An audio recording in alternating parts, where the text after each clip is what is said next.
Welcome to Peninsula Seniors Lecture Series. Sit back, get comfortable, and let's go see what Marty has for us today.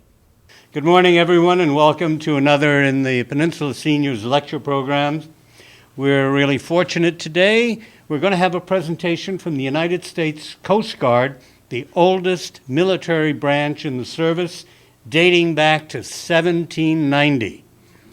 Our speaker today is from Los Angeles, Coast Guard Air Station, Los Angeles, and normally he pilots one of their turbine helicopters. If you've ever seen those bright orange helicopters flying along the coastline, it's very likely one from Los Angeles. So without any further ado, ladies and gentlemen, please help me welcome Lieutenant Patrick Dill, United States Coast Guard. Thank you, Marty, for introducing me. That was very nice. And I'd like to start out with just a quick intro. I'll tell you a little bit about myself. I grew up in San Diego. My parents were both in the military. My dad spent 30 years in the Navy. My mom did a short stint with the Air Force for about 4.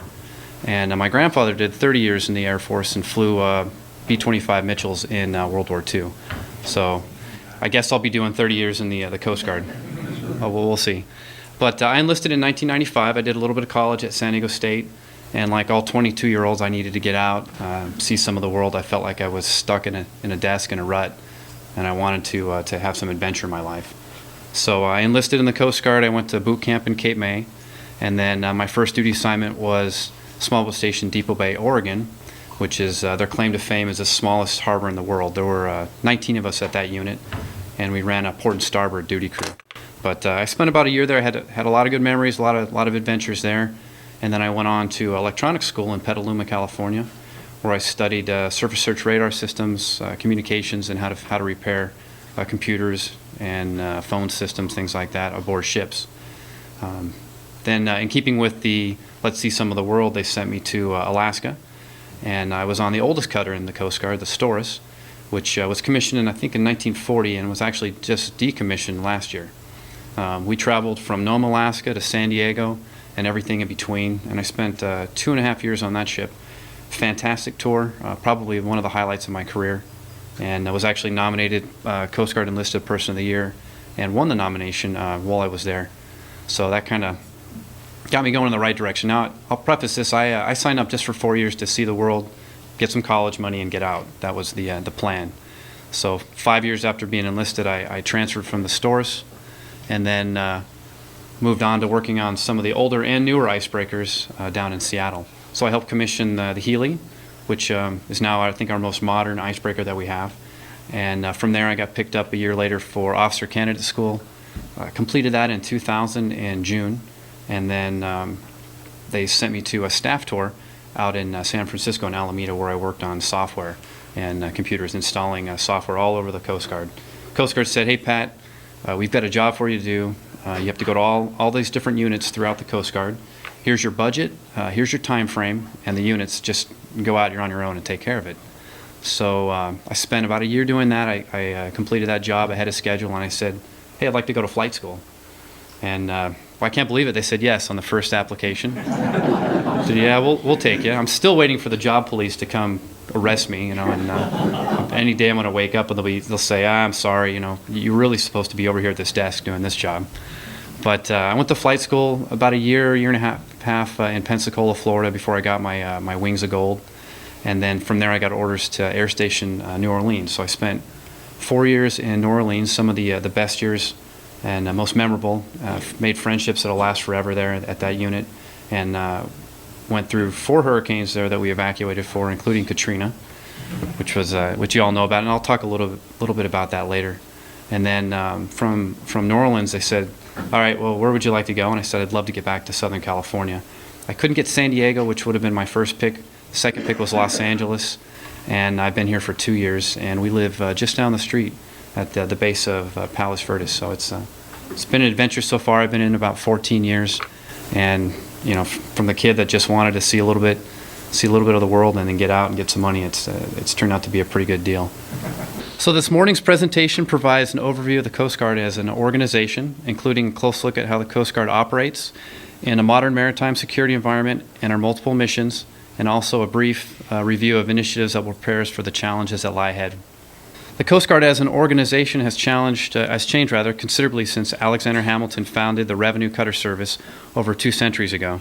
To understand today's Coast Guard, you need to know a little bit about the unusual history of our service, which traces its roots to 1790, when the Revenue Cutter Service was formed under the Treasury Department to combat smuggling and safeguard our maritime homeland security.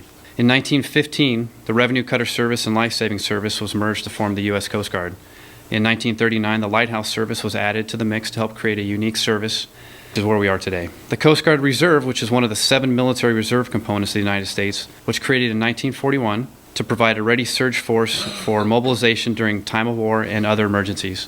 Incorporated into the Department of Transportation in the 1960s, the Coast Guard became the largest agency in the Department of Homeland Security when it was created in 2003 after the 9/11 attacks.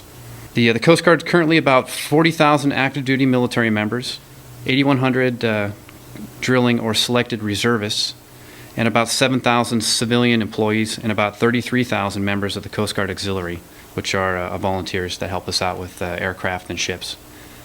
In the following slides, I'll review with you some of the key milestones and highlights of the Coast Guard, including Coast Guard roles and missions, an average day in the Coast Guard, a synopsis of our vital resources, and an overview of the 2005 response to Hurricane Katrina.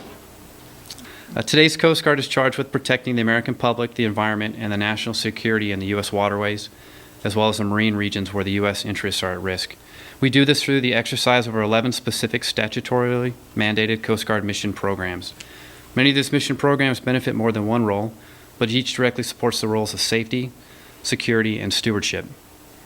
We have maritime safety, which includes search and rescue, maritime security, which includes our ports, waterways, and coastal security, as well as illegal drug interdiction.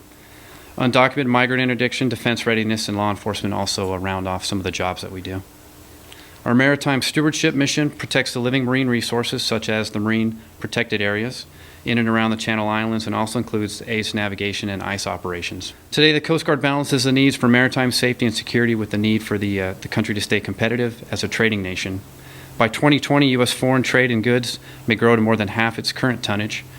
And to address anticipated challenges and stresses, the Coast Guard needs flexibility and partnership with U.S. and foreign ports across the nation, across the world. The Coast Guard's national defense role is to provide non-redundant, complementary resources that support the national military strategy. Coast Guard forces, using expertise obtained from fulfilling their peacetime functions, provide capabilities over a broad range to include naval warfare duties, battle group operations abroad. We do convoy escorts, high vessel of interest escorts, coastal and port security and surveillance, interdiction, search and seizures, and force protection of shipping channels in and around U.S. ports.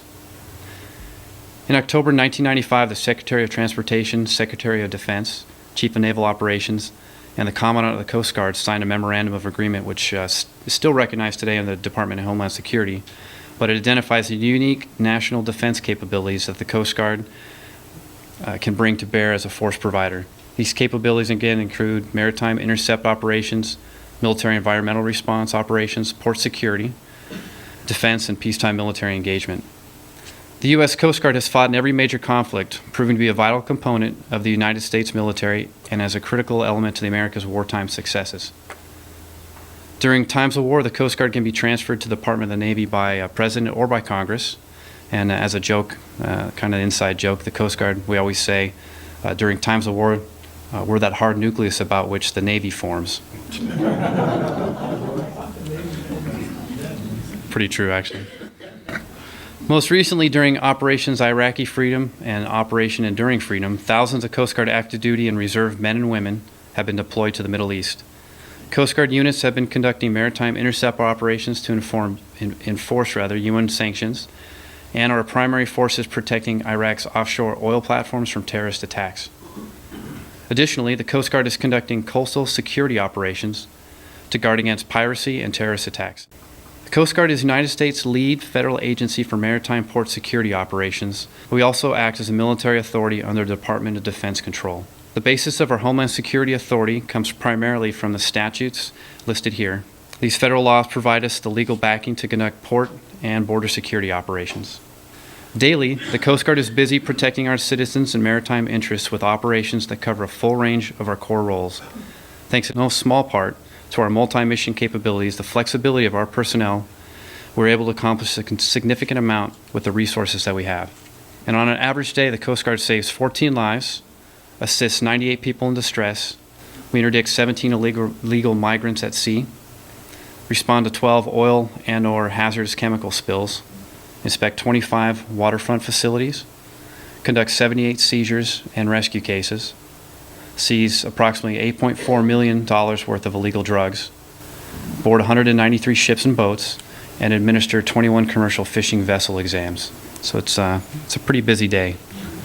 Coast Guard demonstrates operational excellence through its people. Excellence is the collective effort of extraordinary men and women who live our core values of honor, respect, and devotion to duty. Today, there are over 41,000 active duty Coast Guard men and women, and the joke has always been that the New York Police Department is actually larger in size than the Coast Guard. So, and it's a true fact. Coast Guard conducts its varying missions by sea, air, and on land, and our members operate an extensive inventory of cutters, boats, and aircraft. The Coast Guard response to Hurricane Katrina gave America a first-hand look at how the Coast Guard utilizes its multi-resources to respond to disasters while still fulfilling its maritime responsibilities. The headquarters is in Washington, D.C. The Coast Guard's field operating units are divided into two regions, the Atlantic area and then we have the Pacific area. They're further broken down into 9 districts from there. Each district headquarters offices are located in key cities around the United States. Each district includes an array of smaller operational field units strategically placed along America's coastlines, lakes, and then rivers. And the Coast Guard is reorganizing right now to better align with our planning and operations. And key to this restructuring is the new sectors that we're developing. Sectors increase the coordination of both Homeland Security and non-Homeland Security missions. In the next slides, I'll give you an overview of some of our recent acquisitions, all of which are ultimately enable the Coast Guard to further enhance services to the nation and to our citizens. Our fleet is aging. A lot of our ships are over 20 years old.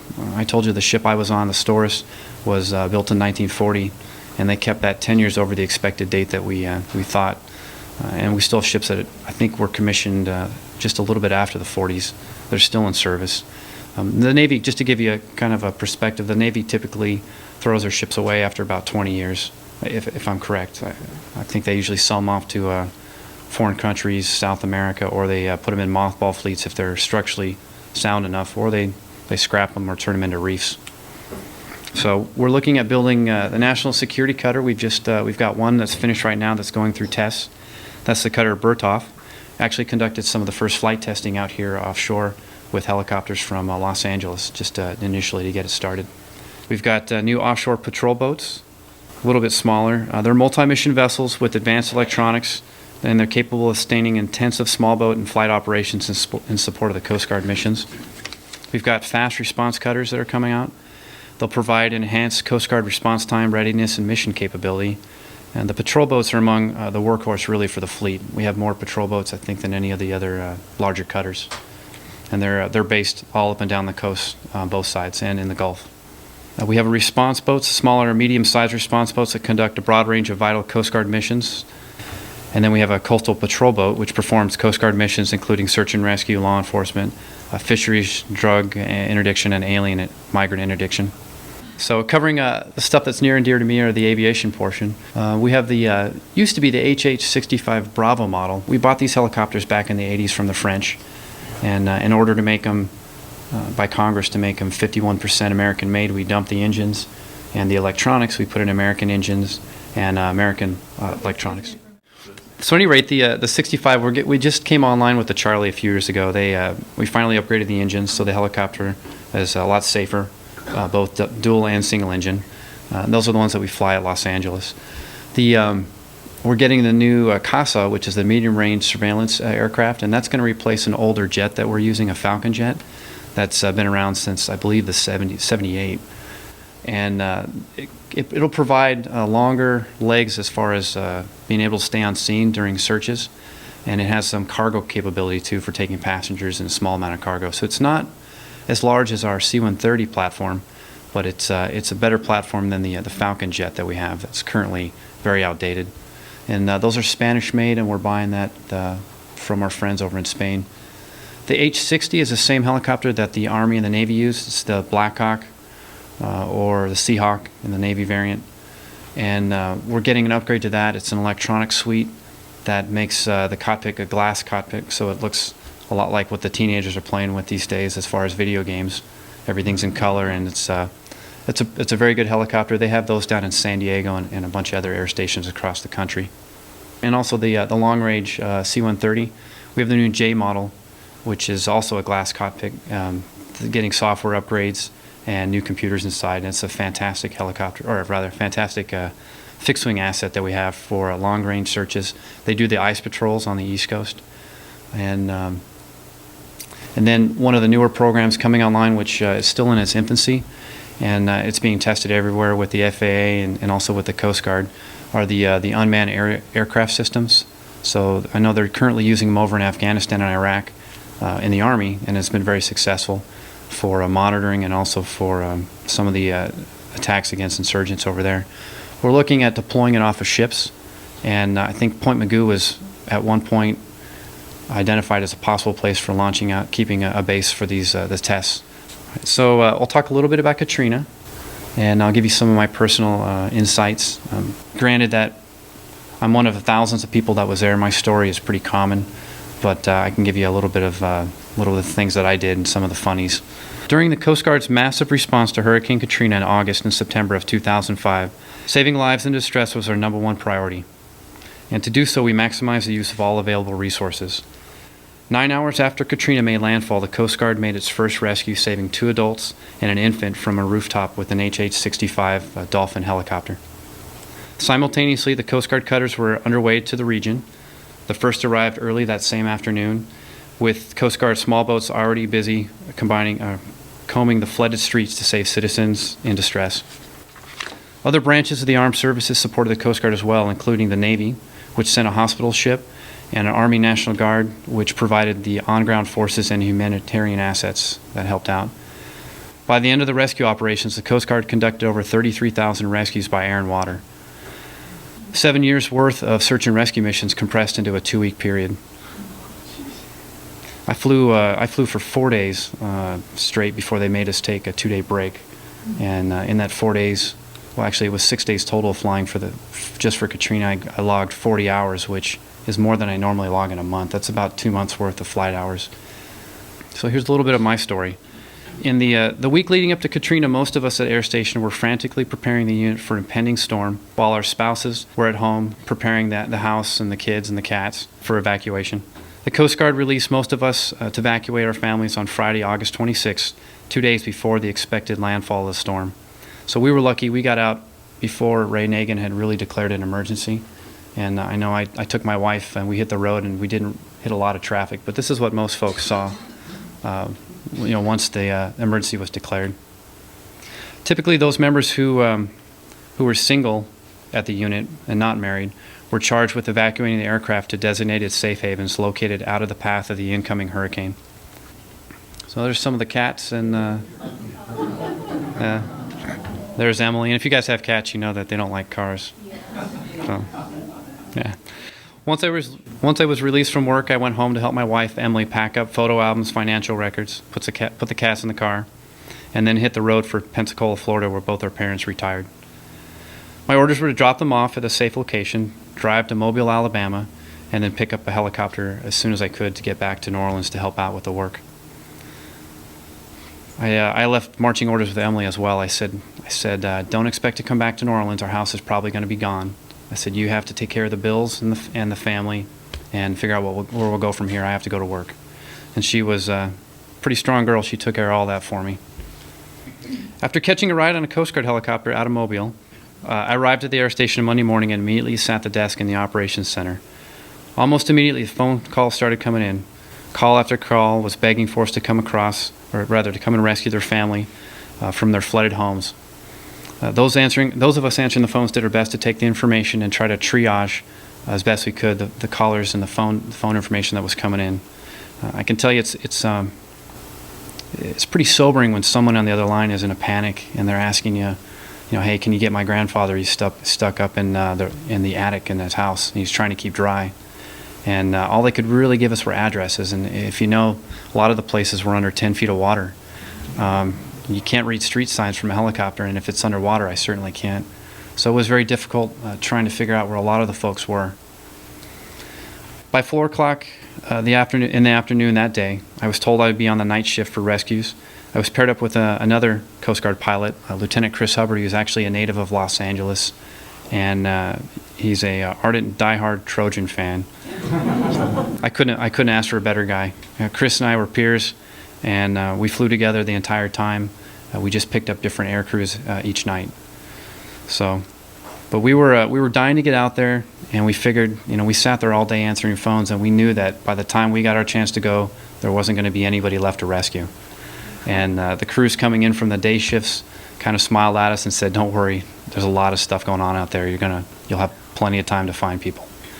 So here's a picture of the operations center in New Orleans, and quickly filled up notes, and this is where we answer the phone calls that come in. This is Shelley Decker. She's currently at New Orleans, and she's actually getting stationed out here in Los Angeles this summer. But she was new to the unit, but also flew during the day and picked people up. Some of the notes that we took for phone calls.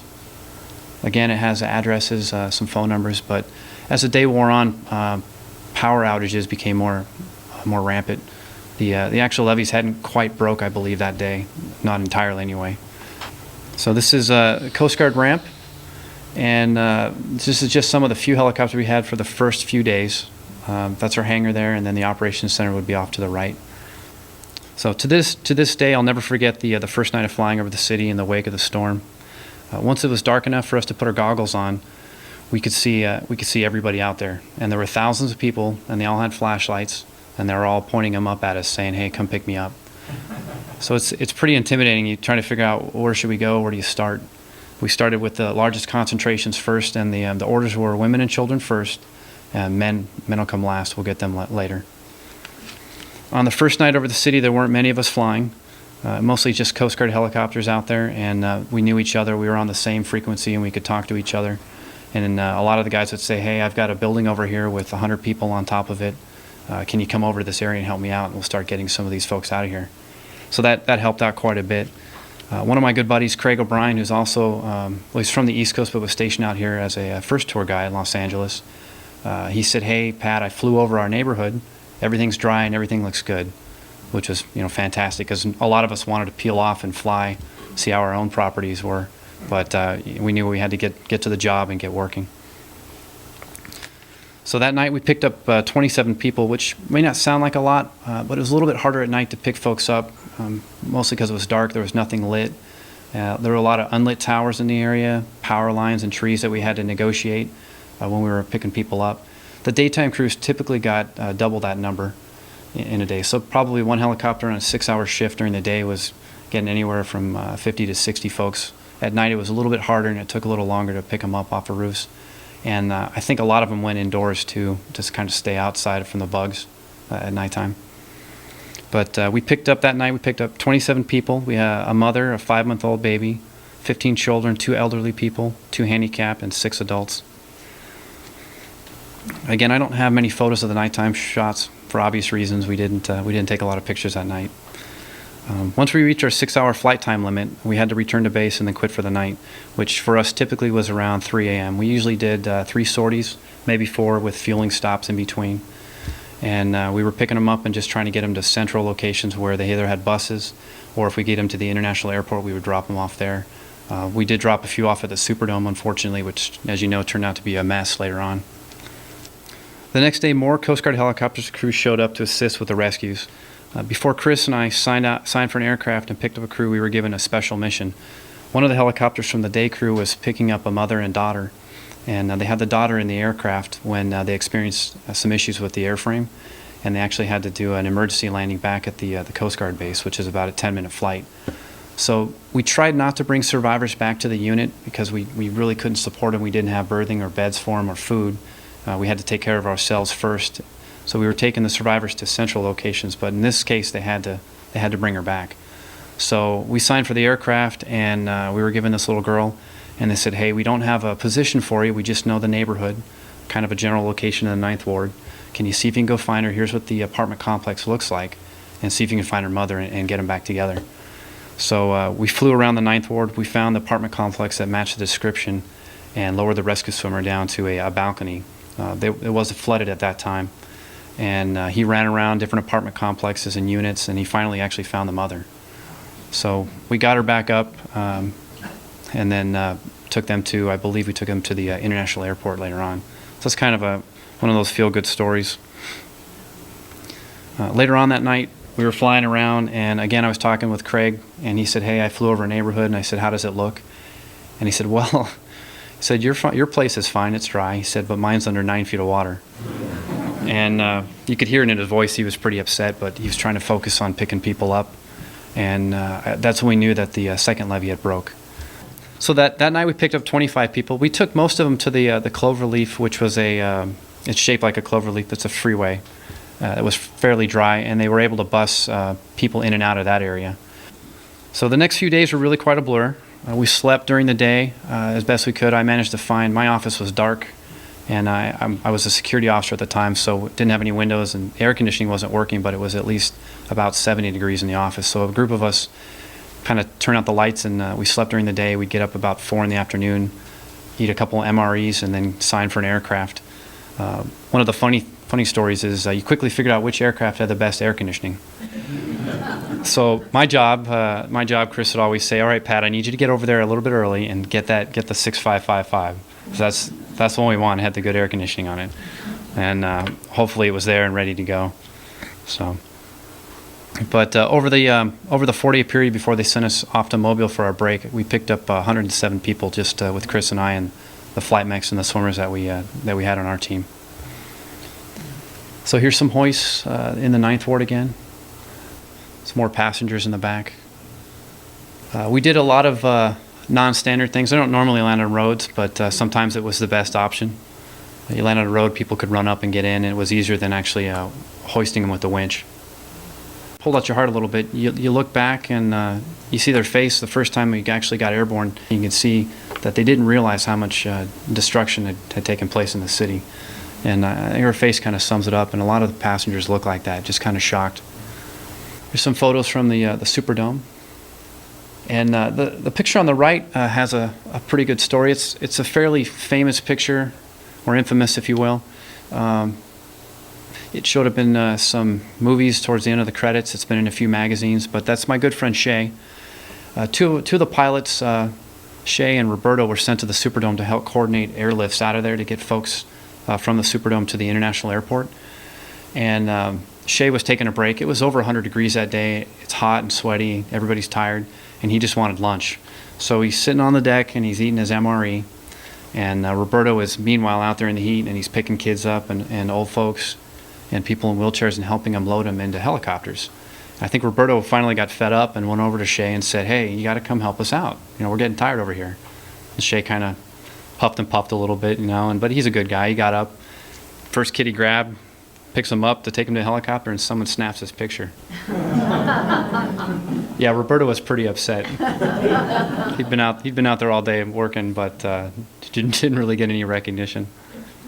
So, but Shay's a good guy. He's out in Miami now. Some more photos. We did a lot of rooftop rescues. A lot of the swimmers had to actually take crash axes. You could hear people in their attics tapping away, and they would take a crash axe and cut a hole in the roof, which is pretty exhausting when it's over 100 degrees, 90% humidity. And they did that time and time again. You can see one of the 65, that's the older Bravo model, doing some hoists. And then more photos from the 9th Ward. Our night crews worked on maintenance. They did a fantastic job repairing the helicopters and keeping them running. And to their credit, they worked in the dark. They worked 2, 3 in the morning every night, and they did a fantastic job. And they kept the air conditioning going, which is always nice. This is the admin office at the unit in New Orleans, and every free space that you could became a sleeping area or somewhere to sit and rest as crews kind of piled in. So this is guys taking a break between refueling operations. There's a good-looking group here. This is some of the guys that flew on nights. I'm in the middle there. Everyone's done real well. They're all still in the Coast Guard, and they're kind of spread out all over, but we keep in touch. All right, I'll tell you a little bit about Air Station Los Angeles. We're co-located with LAX. We're nestled in between the runways. And we were built in 1962. We have 4 helicopters right now, the newer Charlie models. And we've got about 100 people at the unit. probably about 20 to 25 officers. It fluctuates a little bit, and then there's some support folks, and then flight mechanics and rescue swimmers, and then maintenance personnel. The area that we cover is all the way from Morro Bay down to the power plant at San Onofre. And we cover about 200 to 250 nautical miles depending on the EEZ, the economic zone that's out offshore. So that includes the Channel Islands, Catalina. It's a pretty big area actually. It takes us about an hour to fly north if we're heading all the way up. Some of the capabilities are 300 nautical miles, depending on winds and weather. If you have a good headwind, you're not going to make it 300 nautical miles in the aircraft. We can hoist up to 600 pounds, and the top speed is about 165 miles an hour, depending again on weight of the aircraft, ambient weather conditions. Shipboard operations, we do deploy on the back of ships. That's why we have the smaller helicopter. The larger 60 doesn't fit, so this is what one of the primary roles for the 65. I actually did a deployment last fall, summer and fall, and we went overseas for 4 months. Went to South Korea, Russia, Japan, a whole bunch, and we enforced some of the nationally economic fisheries patrols that we did out there, which are high seas drift net fishing. I had a couple busts out there, and it was a pretty good trip overall. We do work a lot with different agencies here in the LA Basin, the LA Fire Department, Fish and Game, the airport, the sheriffs. The Baywatch boats are phenomenal, and those guys are fantastic operators and really lifesavers when it comes down to it. They do probably the majority of the saving lives at sea here off the coast at all the different harbors and the beaches. We do have canine units, and with some of the call them door kickers affectionately, but the guys that do the boardings, and they do like to fly with us, and it's always kind of fun. The dogs get very comfortable in the helicopter. You'd be surprised if they don't. The noise doesn't seem to bother them. So we do quite a bit of that. Here's some photos working with the fire department and the LA sheriffs. And we do quite a bit of vertical surface hoisting, which I understand a few of you were interested in. So we do that out here at the lighthouse. It's one of our training areas. We have some hookup points set up. We always have a ground crew of rescue swimmers on the ground that act as safety observers. And then depending on the winds, we can fly in nose, sideways, left or right to pick somebody up off a cliff. We're going down. Sorry, just below the rail.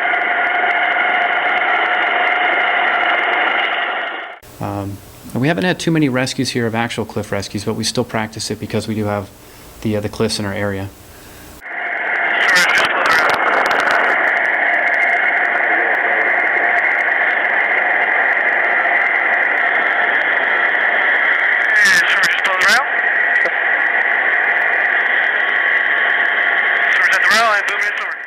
I'll cover some SAR cases from last year.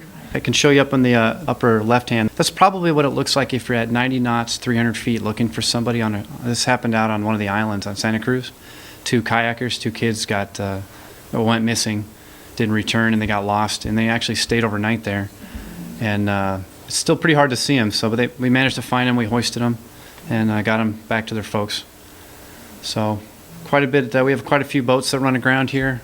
They'll lose power and then end up taking on water or the break up. We picked up this gentleman, and he was pretty happy to see us as well. He was pretty cold and ready to go home. The sailboat up there was a really nice boat at one time. I think his insurance company took care of him on that one, but he survived. And then we have another one there on shore. I see last year we had a fisherman that was swept out. They're at Palos Verdes. That happens quite a bit. Either fishermen, sometimes the surfers get swept out. Most of the time we can recover them, but sometimes it doesn't always work out that way. The upper right-hand picture, that's actually me flying, and that was on my deployment last year. We picked up a man suffering of a heart attack off of a Russian trawler, and then took him into Shimmy Island off of the Alaskan chain. It was low visibility. We had maybe a quarter mile of visibility at best. And so we used our radar and worked our way up to the island and dropped them off there where a plane was ready to take them to anchorage. Again, some more boats. It's pretty common. They seem to leak quite a bit. These are just some of the cases from last year, the significant ones. I can tell you this year we seem to be a lot busier. And I'm not sure if that has anything to do with the economics, financial situation, or what's going on, but the caseload's picked up quite a bit. which is nice for us. We get to do our job, but it's unfortunate for those people who are in trouble. I'll give you a little bit of background. This is the next video was off an oil rig. This is actually back in New Orleans, but we have rigs here, so the case really could be very applicable. But we got a call that from the gentleman on the rig that said, hey, our buddy was in front of us. 1 minute we looked, he was there. The next minute he was gone. He had fallen off the rig. He fell 75 feet on the way down. He hit his head on something on the rig, and miraculously they recovered him within 5 minutes. They had a paramedic on the rig that actually got his heart started again and began CPR and got him back, got him alive, really kept him alive. So we got the call. The weather at New Orleans was beautiful. It was a nice sunny day. It was 12 o'clock in the afternoon, and I was a fairly new aircraft commander with Mark Upson, who's now out in Savannah, and he was a brand new aircraft commander. So I gave Mark the right seat. I took the left seat, and we headed out pretty fat, dumb, and happy, thinking everything was going to be good. So as old as this helicopter is, being built in the 1980s, it's still pretty sophisticated, even by today's standards. It has a flight computer we affectionately call George, because he's pretty stupid. You have to keep an eye on him, like most Georges. Sorry if there's any Georges out there. Anyway, but the helicopter will basically take you from any altitude down to a 50-foot hover, hands off. The computer flies it for you. It controls all the axes of the aircraft. And you can use radar and then work your way up to targets. Now it works great in the ocean, not so much over land, because it doesn't keep you free of hitting trees or buildings, but it's pretty good. So we get out about 10 miles from this rig, and it's in the middle of a system of weather, of fog, that's just moving. And of course, when we talk to the rig people, they want to get their buddy off there, so they say, oh no, the weather's great, come on out, get them. So we tried to get underneath the weather, couldn't, because it got down to about 70 feet over the water. So we climbed up to 5,000 feet, which is where we actually broke out. We made the decision to jettison fuel at that point so that we had extra power at the bottom while we shoot what they call a catch, which is a controlled approach to a hover. And this is where George flies us down. So this is coming down right now from 5,000 feet. So we're at 350 feet working our way down to a 50-foot hover in the fog. There's 250, 1 mile. Start to see the water now. You can start to make out the water there a little bit. I got a target on the left on the radar. We had visual with the water probably about 70 feet. And then using the radar, we worked our way up slowly. There were 2 rigs in front of us. We had to figure out which one it was using a GPS position. I got the rig right in front of you. Is that ours? Got it. 1 o'clock? You got it, Mark? Yep, and transfer. And here comes. You got the rig, the pad there? Yep. Okay. All right. Help you out a little. So you'll see the rig actually materialize out of the fog here in a minute. Free to wind. It's going to be at 230, which will be at your more to the left. Sorry, you're to the sock now. You got it?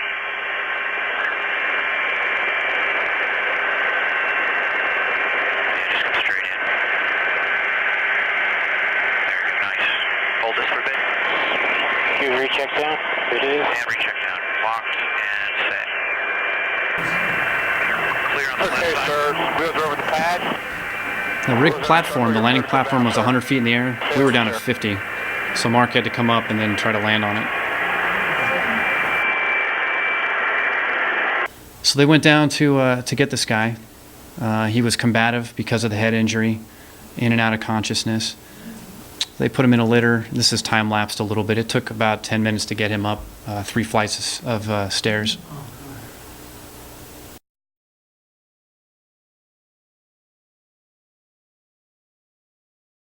That's the flight mechanic and the rescue swimmer. And then we brought the corpsman with us that had been administering first aid. Off with the Roger that, sir. Roger. You're clear left. All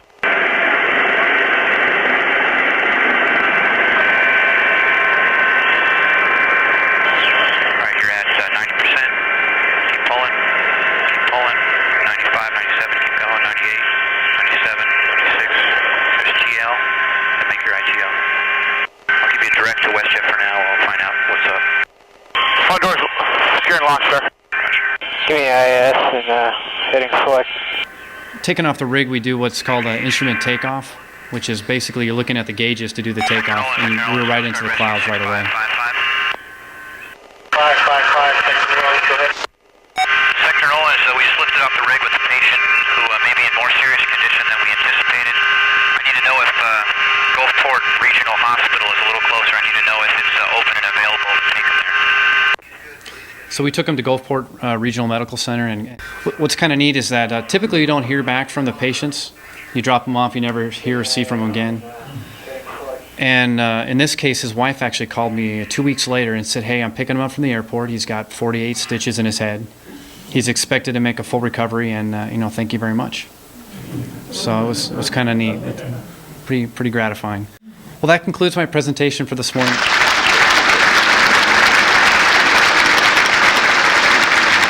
Thank you for watching the Peninsula Seniors Lecture Series. I'm Betty Wheaton. See you next time.